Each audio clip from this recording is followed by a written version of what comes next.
જૂનાગઢના માંગરોળ તાલુકા હેલ્થ કચેરી ખાતે વિશ્વ સ્તનપાન સપ્તાહની ઉજવણી નિમિત્તે કાર્યક્રમ યોજાયો। દેશ સહિત સમગ્ર વિશ્વમાં 1 થી 7 ઓગસ્ટ સુધી સ્તનપાન સપ્તાહની ઉજવણી કરવામાં આવી, જે અંતર્ગત માંગરોળ તાલુકા હેલ્થ કચેરી, શહેરી આરોગ્ય કેન્દ્ર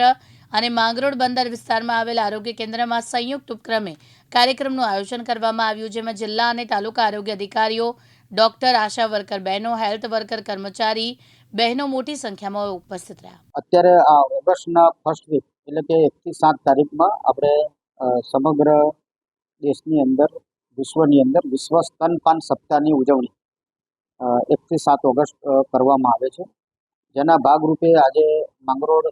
શહેરી વિસ્તારમાં અગાઉ 2 મહિના પહેલાં એટલે ટૂંકમાં મે અંતિત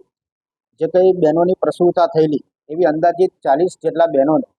અત્રેના આશા બહેનો અને ફિમેલ હેલ્થ વર્કર બહેનોએ એઓને દત્તક લીધા હતા।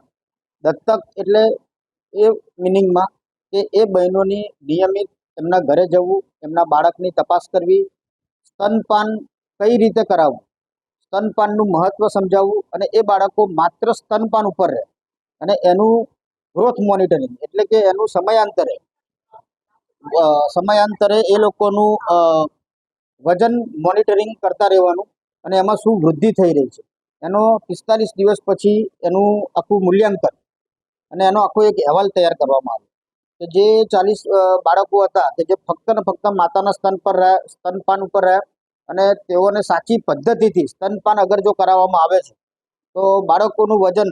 45 દિવસના અંતે 1.5 કિલોથી લઈને 3 કિલોનું વજનમાં વૃદ્ધિ જોવા મળી અને આ 40 જેટલા બાળકોના તમામના વજન અત્યારે હાલ જો ગ્રેડેશન પર જોઈએ તો તમામ બાળકોમાંથી એક પણ બાળક કુપોષણમાં ગયું નથી। તમામ બાળક સામાન્ય વૃદ્ધિ, તંદુરસ્ત વૃદ્ધિ તમામની થયેલી છે।